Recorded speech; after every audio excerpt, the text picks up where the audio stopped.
Que a minha intenção é a seguinte: como foi feito um estudo bastante detalhado para repassar com vocês aqui hoje, talvez seja interessante, pertinente, adequado, postar o mais rápido possível a parte não cultual do que nós vamos fazer. Toda a conversa que não é o lava-pés e que não não vou falar o nome agora, porque senão daria de laprílio, mas a chamada ceia do Senhor, que não é ceia, que é o ponto alto do que nós vamos realizar. Então, agora sim, já está gravando, podemos começar. Repetindo a saudação, amados irmãos, amadas irmãs. A partir deste momento, nós iniciaremos o cerimonial da, entre aspas, ceia de nosso Senhor e Salvador, Jesus Hamashia.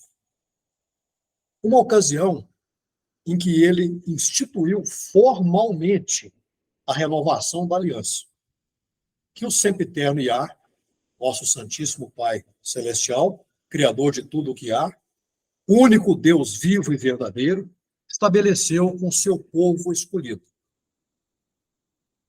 Que nós sabemos qual é o povo escolhido a partir do ministério de nosso Senhor Jesus.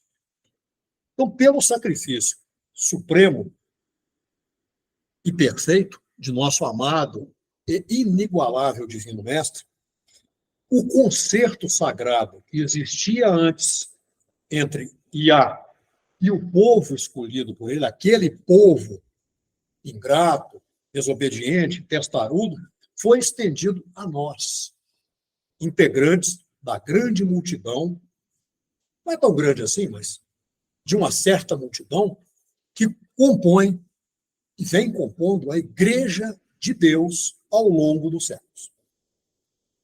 E é importante nós afirmarmos o seguinte: antecipar que, pela extrema relevância, e põe extremo nisso, desta celebração, nós vamos realizar o que já falei, um evento longo, que, em verdade, cá entre nós, é extremamente curto se confrontado com a magnitude do que nosso Senhor Jesus ensinou e consolidou naquela noite.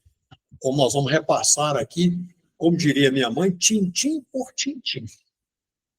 Então, peço a vocês leniência, longanimidade e profunda contrição. Não para mim, mas para nosso Senhor e Rei. Então, que no nome santo de nosso Senhor Jesus Hamashia, possa o sempiterno Iá nos direcionar e conduzir, a fim de que tenhamos êxito em gravar, vou falar bem pausadamente, pensando mais em pessoas fora da igreja que terão a oportunidade de acessar esse material após a postagem. De forma indelével, na totalidade do nosso ser, o significado sublime, a meu ver, inexcedível, deste pedido que o Machia fez, que para mim é ordenança com força de mandamento, e de suas consequências na vida das pessoas. Então, convido vocês agora a unirem-se a mim para proferirmos a oração de abertura.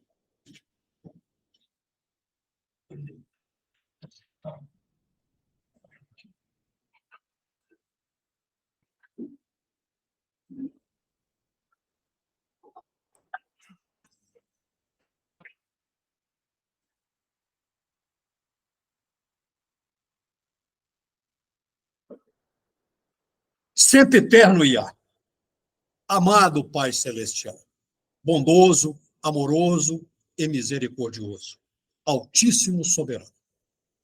Eis-nos aqui, irmãos e irmãs, pessoas seguidoras fiéis de nosso Senhor Jesus Hamashia, em adoração a Ti, para dizer que te amamos, acima de todos, sobre todas as coisas e acima de tudo, e que te conhecemos, a ti somente, como único Deus vivo e verdadeiro, Criador dos céus, da terra e de tudo o que neles há, e ao Senhor Jesus Hamashia, teu Filho unigênito, a quem enviaste em carne, para redimir-nos de todos os pecados, de todas as maldições e todas as transgressões, e ensinar-nos, com maestria celestial, o caminho estreito do santo evangelho que conduz ao teu reino eterno.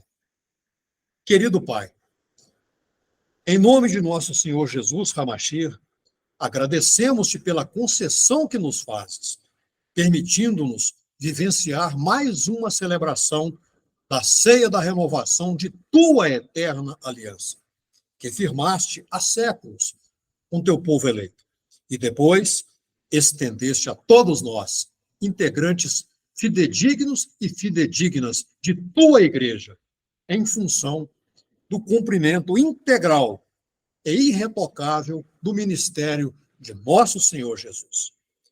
Aqui chegamos com júbilo e devoção, e no limite de nossas forças imperfeitas, prometemos-te realizar esta celebração de modo santo, reto, puro e bom, em cumprimento da sagrada ordenança com força de mandamento, proferida pelo Senhor Jesus, para que assim procedêssemos em sua memória. Hoje, adorado Pai, é um dia singular, pois nele comemoraremos a ceia que nosso Senhor Jesus Hamashia, nosso Redentor, sumo sacerdote e rei, realizou com seus discípulos, dando-lhes ensinamentos preciosos e deles despedindo-se, pois era chegada a hora de sua imolação.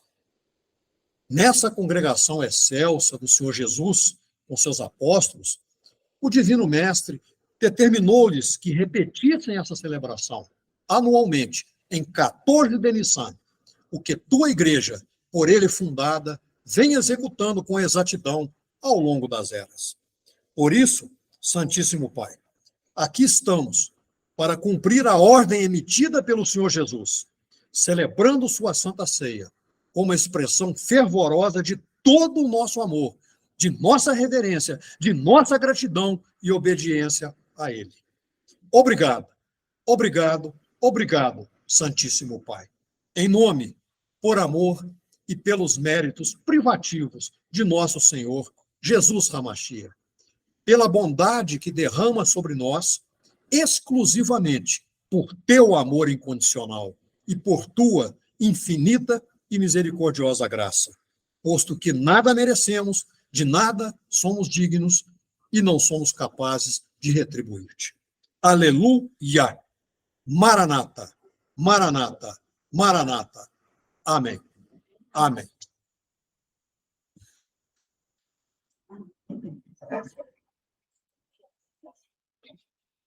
Muito bem. Na sequência, amada Irmandade, primeiramente, ouviremos e cantaremos, naturalmente, de preferência, 2 louvores dedicados ao sempiterno e altíssimo Iá. E, na sequência, realizaremos uma preleção à guisa de preâmbulo, essencial da liturgia que procederemos essa noite. Então, vamos voltar lá para baldear. Baldeação alesiana, olhos nos olhos. Não vai ter imagem nenhuma aqui, não. Só quando houver necessidade. Deixa eu ver aqui, eu estou meio perdido aqui. Por que ele não está deixando compartilhar? Ah, sim, já está compartilhado, agora que eu vi aqui. Então, vamos ouvir e cantar 2 louvores. Para isso, eu vou precisar agora conectar. Vocês não estão aqui na sala, né? Do Google Meet. Então, vamos continuar. Nós sabemos que hoje é uma noite de reverência, de gratidão, demonstração de amor, de obediência ao Senhor Jesus. Mas tudo começou com o Pai. Por isso, resolvi, então, abrir a celebração com louvores a Ele. Os demais louvores são todos ao Senhor Jesus. Tá? Então, vamos continuar. Já cá ouvimos, cantamos. Eu não pude perceber, porque eu estava com os olhos praticamente fechados, mas parece que a turma toda cantou aí. Algumas vozes eu reconheci. Agora nós vamos iniciar a nossa conversa. Agora começa aquele tempo que eu lhe falei, irmão Cronar, em memória. Nós vamos, então, cumprindo, inclusive, o roteiro que divulguei para vocês, fazer algumas considerações sobre o que viemos fazer aqui hoje. O primeiro ponto, que precisa ficar muito bem esclarecido, talvez para a maioria já esteja, mas pensando na audiência eventual lá do YouTube, a confusão deve ser grande. Eu tive alguns contatos de irmãos e irmãs fazendo algumas perguntas e me deixou claro que existe uma mixagem entre dois eventos, a ceia pascal judaico-israelita e a chamada ceia de Nosso Senhor Jesus. Coisas completamente diferentes, mas que ocorreram muito próximo uma da outra. Então, vamos começar explicitando o seguinte. No calendário hebraico, o primeiro mês do ano tem dois nomes. Ele pode ser chamado de Nissan ou então de Aviv. Os dois nomes são aceitos.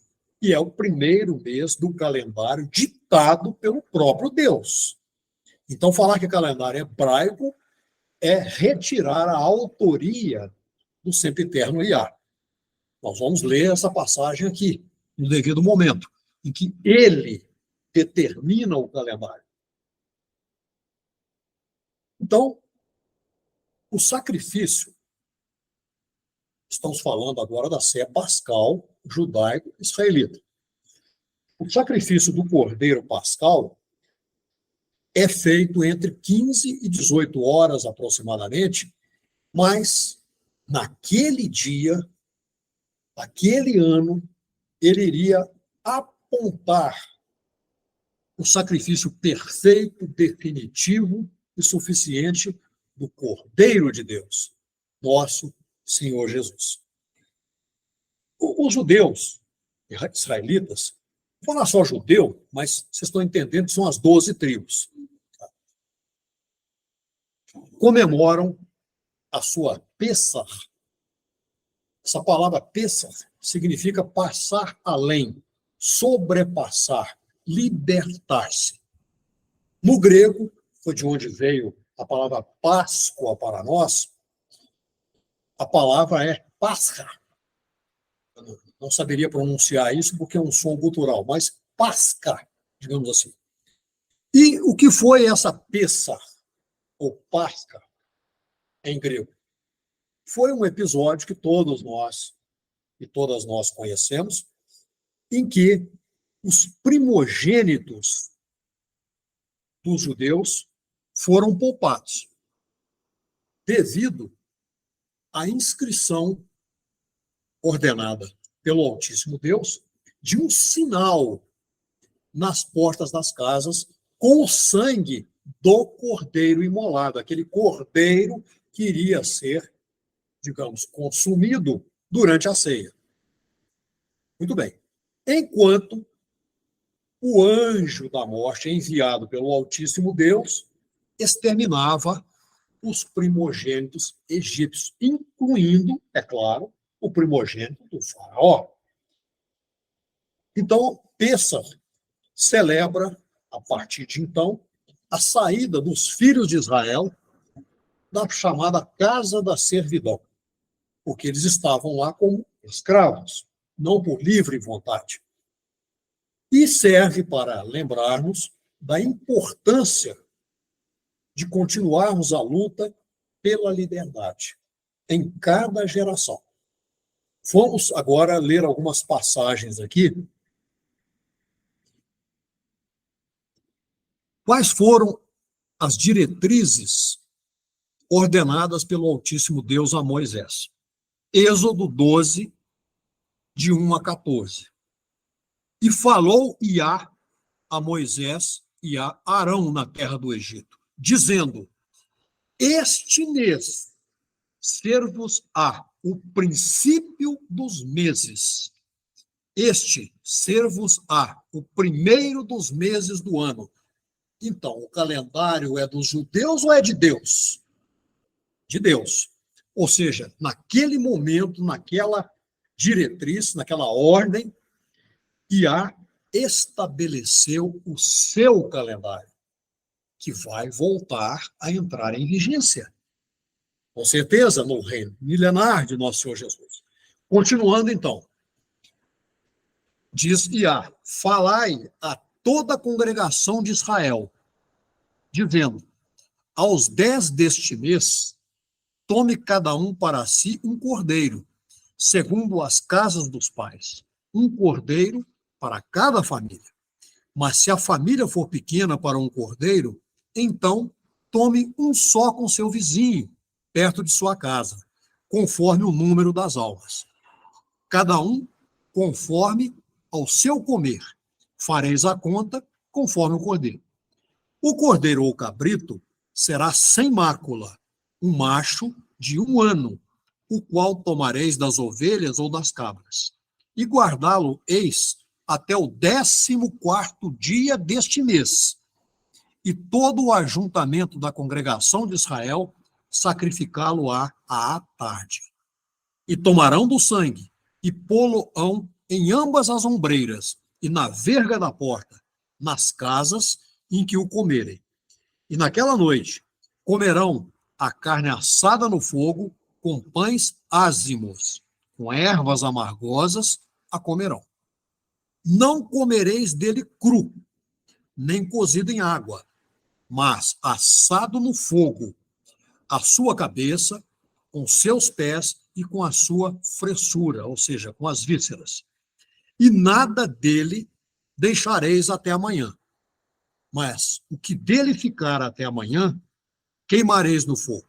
Assim, pois, comê-lo-eis, vossos lombos cingidos, vossos sapatos nos pés, vosso cajado na mão, e comê-lo-eis apressadamente. Essa é a minha Páscoa, dizia. E eu passarei, dizia, pela terra do Egito esta noite, e ferirei todo o primogênito na terra do Egito, desde os homens até os animais. E em todos os chamados deuses do Egito farei juízo. Eu sou Iá, o Deus vivo. E aquele sangue ser-vos-á por sinal nas casas em que estiverdes. Vendo eu sangue, passarei por cima de vós, e não haverá entre vós praga de mortandade, quando eu ferir a terra do Egito. E esse dia ser-vos-á por memória, e celebrá-lo eis por festa a Iá, vosso Deus. Nas vossas gerações celebraram eis por estatuto perpétuo. Então aí nós já entendemos com clareza o que é a ceia pascal judaico-israelita. Minuciosamente descrita na palavra do próprio Iá. E isso vem sendo feito ao longo dos séculos, milênios, né, pelos israelitas. Aí cabe uma pergunta aqui. Por que estamos falando de ceia pascal se o objetivo de nossa vinda aqui hoje é honrar, reverenciar nosso Senhor Jesus? Onde é que ele entra aqui? Aqui ele não entrou diretamente. Ele está o tempo todo aqui, mas ele não aparece aqui. Essa comemoração é judaica, não tem nada a ver com a Igreja de Deus. É aqui nada. Bom, a questão que nós nunca podemos esquecer é óbvia, mas nós temos de mantê-la sempre na mente, de cor e salteado, como diria minha mãe, que o Senhor Jesus era judeu. Então, ele nasceu na tribo de Judá, porque a sua mãe, Miriam, era da tribo de Judá. Pela condição de judeu, nosso Senhor Jesus celebrou obedientemente essa peça que foi descrito aqui. Tudo bonitinho. Nós vamos ver mais detalhes disso aí. Mas ele celebrou em obediência ao estatuto do seu Pai, nosso Pai Celestial. Então, uma coisa é o Senhor Jesus, como cidadão judeu, cumprindo a ordenança do Pai para comer a ceia pascal. Então, eu vou dar um milagrinho daqui a pouco. Eu estava comentando com alguém aqui, nem lembro com quem, que ao elaborar aqui o esquema desse estudo, que estou compartilhando com vocês, surgiram algumas ideias. Uma delas eu vou citar, né? Não vou dar o milagrinho completo, mas vou citar, para estudos específicos. Daqui a pouco eu vou dar esse milaprino aqui. Então, vamos ler agora Lucas 22, de 8 a 13. E o Senhor Jesus mandou Pedro e João, dizendo: Ide, preparai-nos a Páscoa, a judaica, para que a comamos. E eles perguntaram-lhe: Onde queres que a preparemos? E ele, o Senhor Jesus, disse-lhes: Eis que quando entrardes na cidade, encontrareis um homem levando um cântaro de água. Segui-o até a casa em que ele entrar. E direis ao pai de família da casa: O mestre diz-te: Onde está o aposento em que hei de comer a Páscoa com meus discípulos? Então, ele mostrar-vos-á um grande cenáculo mobiliado. Nesse local, fazei Pedro e João preparativos. E indo os dois, acharam, como lhes havia sido dito, o tal homem com o cântaro de água e prepararam a Páscoa. Então, aqui me surgiu a ideia de fazer um estudo, ou fazer, se ela o permitir. Observe o seguinte, uma coisa interessante aqui. Nosso Senhor Jesus ordena que Pedro e João, que juntamente, como nós sabemos, com Tiago, era o trio, formava o círculo mais íntimo dele, prepararam o local da Páscoa. Mas observem que eles não sabiam. Eles não sabiam onde seria a Páscoa. O círculo mais íntimo do Senhor Jesus não sabia. Então, e nem quais eram as expectativas do mestre, porque não foram ditas. Então, recebem uma orientação, no mínimo, inesperada e inusitada. Olha, vocês vão lá em Jerusalém, lá entram na cidade, lá e procuram um homem carregando um cântaro de água. Eles nem sabiam que homem era esse. Nós não sabemos quantas pessoas estariam transitando em Jerusalém e Pedro e João indo lá encontrar esse homem. E não iam conversar com ele, não. O mestre foi claro, vocês vão chegar lá, ele deixou entender o seguinte, ele conhece vocês, na hora que os vir, ele vai caminhar. E aí vocês chegam até a casa. Vocês não vão perguntar nada para ele. Deixa as coisas acontecerem. Somente o sigam até o local. E que local é esse? Como está lá registrado, uma sala ampla no andar superior, toda mobiliada. Esse é o estudo que eu vou fazer. O que é isso? Eu estou vendo aí grandes revelações subentendidas de Nosso Senhor Jesus.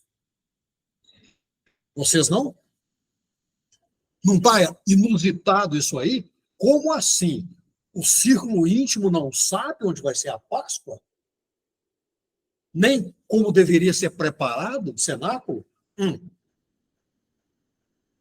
Existe mato nesse coelho. Então, nós vamos descobrir. Bom, agora que nós fizemos esse apanhado bem geral sobre a ceia pascal judaico-israelita, vamos caminhar para o que viemos fazer. A chamada, entre aspas, ceia do Senhor Jesus. Então, alguém poderia trazer um chazinho para mim aqui? Se ainda tiver, né? Obrigado. Secou. É o de cavalinho, hein? Eu gostei desse negócio aí, cavalinho.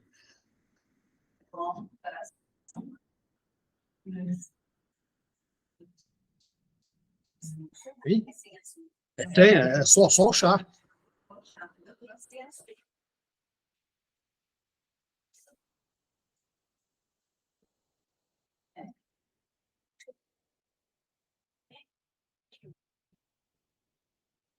Muito obrigado, caríssimo amantíssimo.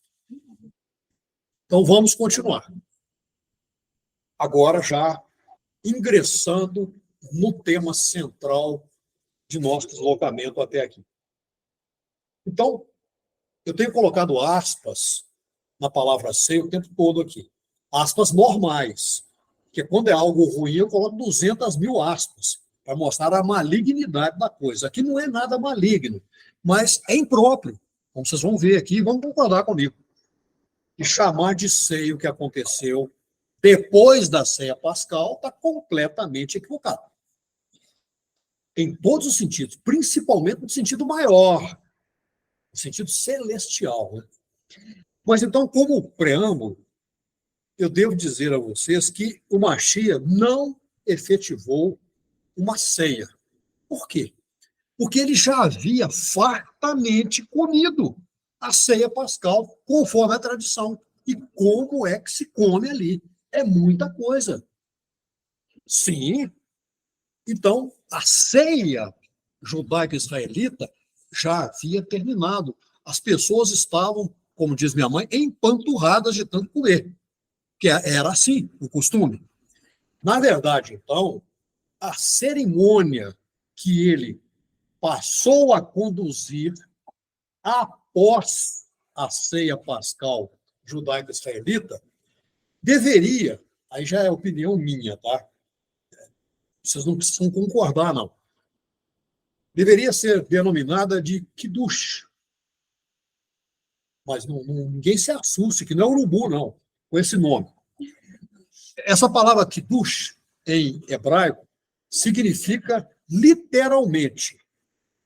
Quando eu falo literalmente, porque há controvérsia. Há pessoas que dizem que literalmente é santificação. Outros dizem que literalmente é consagração. Como houve as duas coisas, então elas se misturam. Então vamos acompanhar meu raciocínio. Essa palavra Kiddush é utilizada lá na cultura judaica israelita para denominar uma bênção que é recitada sobre o vinho ou suco de uva.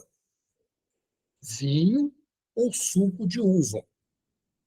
Para santificar ou o Shabat, o sétimo dia, ou então uma festa judaica importante, uma das 7 festas judaicas. Agora, é muito interessante nós notarmos aqui que, se nós chamarmos de Kiddush, então nós temos de colocar um qualificativo, um Kiddush messiânico, porque o Senhor Jesus acrescentou a comunhão de fragmentos de pão ázimo.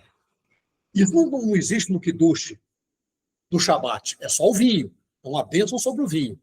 Então aqui ele já colocou algo diferente, mas não é uma ceia, são pedacinho de pão para cada um e um bolico de vinho. Bom, então, na verdade,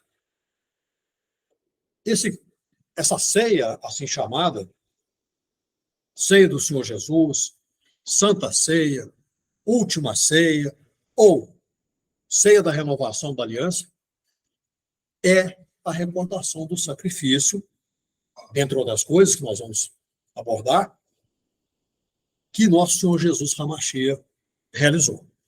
Então, ao participarmos, como estamos fazendo aqui hoje, nós nos lembramos do indescritível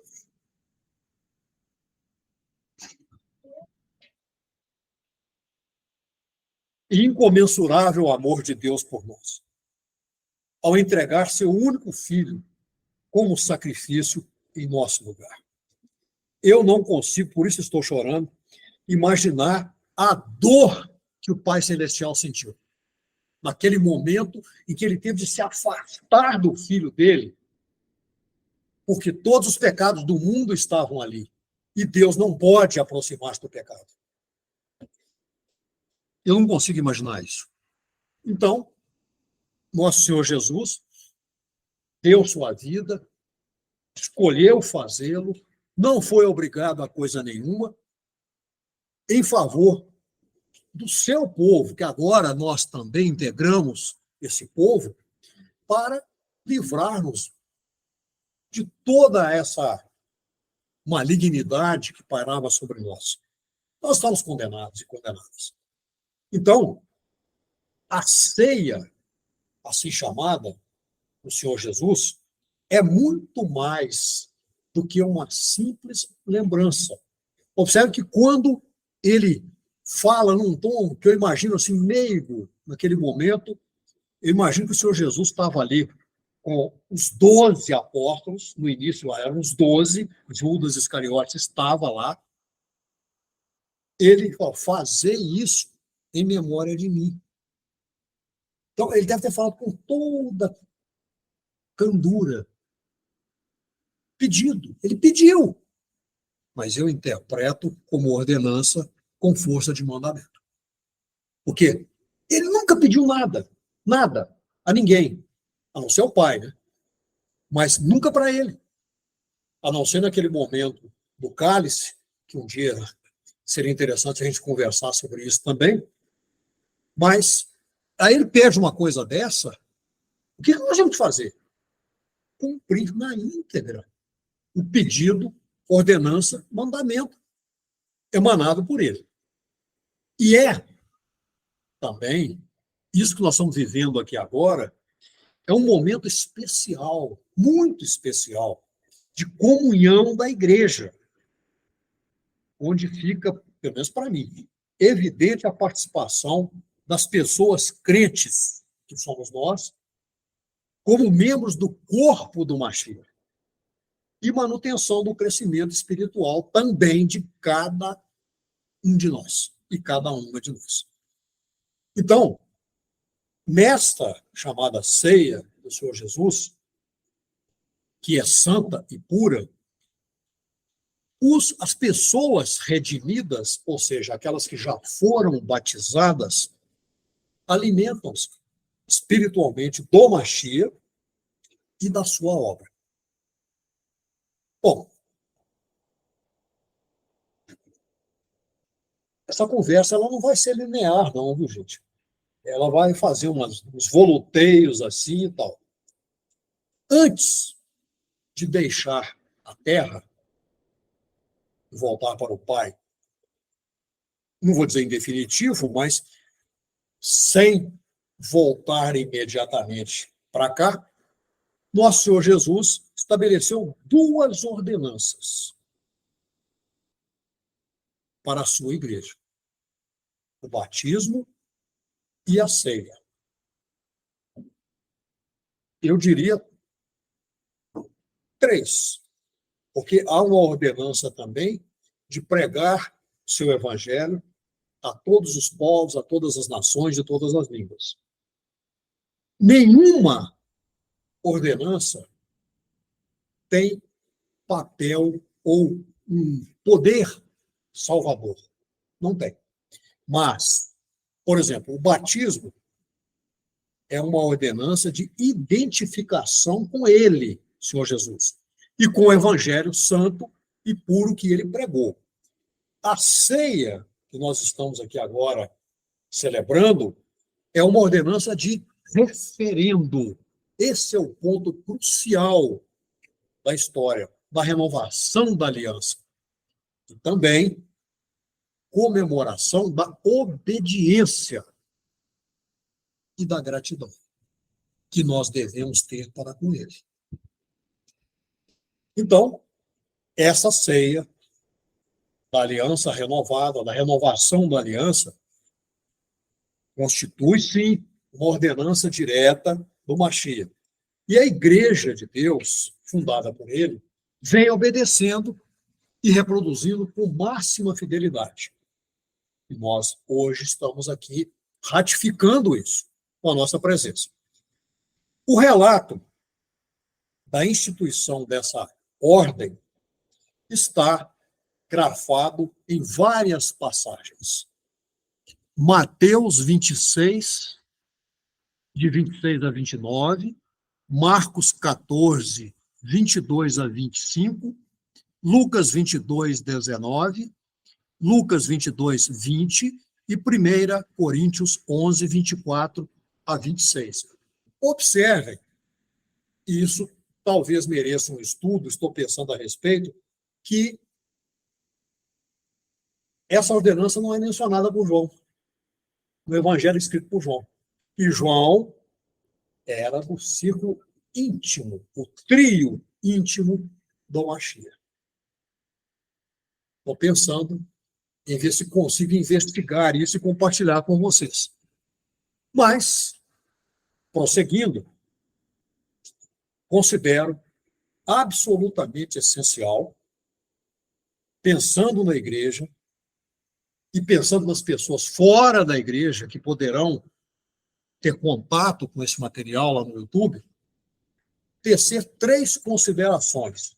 Eu falo 3, mas provavelmente serão 4 ou 5, mas 3 com certeza a gente precisa fazer sobre esse tema da ceia da renovação da aliança.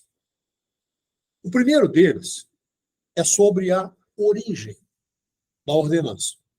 Isso está em Mateus 26, 26 a 28.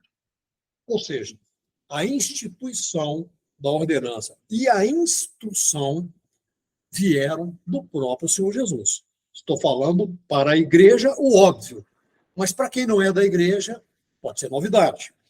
Então, não é um ritual religioso inventado ou produzido por uma pessoa comum, como nós, mas originou-se lá no cenáculo em Jerusalém, a poucas centenas de metros do horto, onde nosso Senhor Jesus viria a ser traído, e também do local chamado Monte do Gólgota, ou Calvário, onde ele viria a ser crucificado. Tudo muito pertinho ali. Segundo ponto que eu preciso destacar aqui. O significado dessa ordenança está em Mateus 26, 24 a 26. Ocorre identificar aí, como significado dessa ordenança, pelo menos 3 aspectos. O primeiro é que esses acontecimentos constituem um verdadeiro memorial da redenção do corpo de nosso Senhor Jesus Cristo. Segundo ponto, é também um recordatório do resgate da Igreja de Deus pelo sangue dele, nosso Salvador. E um ponto crucial para todos nós. O lembrete da promessa que ele fez, de que virá de modo abençoado como rei. Isso está lá em 1 Coríntios 11, 26. Então, quando uma pessoa crente, genuína, como nós, aqui presentes, participa dessa ceia, na verdade, está trazendo a lembrança e declarando veementemente aos outros a obra consumada de nosso Senhor Jesus HaMashiach, na cruz. Então, essa ordenança foi dada como um lembrete para manter bem fresco, sempre fresquinho, como se tivesse acabado de acontecer tudo o que o Senhor Jesus fez por nós. Precisamos também fazer algumas observações para as pessoas observadoras dessa ordenança. Pessoas que não integram a igreja e que, eventualmente, queiram assistir ao que nós estamos fazendo. Paulo foi muito enfático, didático, lá em 1 Coríntios 11, 27 a 31. Logo no verso 27, o apóstolo Paulo diz: qualquer um que comer este pão ou beber o cálice do Senhor indignamente será culpado do corpo e do sangue do Senhor Jesus. Então, nós poderíamos fazer aqui uma pergunta diante desse ensinamento, dessa afirmativa do apóstolo Paulo. Por que uma pessoa perdida, afastada de Deus, vai querer comemorar um evento que destaca, que ressalta a sua própria perdição e rebelião contra o plano redentor de Deus? O que essa pessoa vai fazer lá? Então, não faz nenhum sentido, né? Mas a ceia que nós estamos celebrando aqui hoje, ela confronta diretamente o observador que não foi salvo. Paulo continua falando lá, porque o que come e bebe indignamente, come e bebe para a sua própria condenação, não discernindo o corpo do Senhor. Isso porque a ceia que nós estamos comemorando desafia o observador que é indigno de participar dela. Eu acredito que essa frase de Paulo sirva para nós, pessoas batizadas, que devemos fazer, sim, uma profunda reflexão sobre a circuncisão espiritual pela qual passamos. Como está, pergunto a vocês, pessoas batizadas aqui presentes, como está nosso coração nesse momento? Estamos com plena aptidão para fazer o que nos propomos a fazer aqui hoje? Estamos mantendo tudo o que prometemos quando nos unimos ao corpo do Mashiach? Importante nós nos perscrutarmos a respeito disso. E Paulo vai além. Ele fala que, além do fato de ser insensato para pessoas perdidas comemorar o sacrifício redentor do Mashiach, participando desta ceia, seria irracional para os homens salvos, as pessoas salvas, celebrarem o seu perdão enquanto vivem uma vida de rebeldia e de pecado ostensivo. Está lá em 1 Coríntios 11, 30 a 31. Paulo diz literalmente: por causa disto, há entre vós muitos fracos e doentes, e muitos que dormem. Porque, se nós nos julgássemos a nós mesmos, não seríamos julgados. Então, amados irmãos e amadas irmãs, o que nós podemos depreender? E, é claro, aprender do chamado mover implícito, não propriamente declarado, do Altíssimo Deus, no tocante às atitudes tomadas por nosso Senhor Jesus naquela noite. Precisamos fazer uma reflexão aqui sobre isso. No mínimo, eu identifico meia dúzia de lições. preciosíssimas para a nossa caminhada pelo caminho estreito.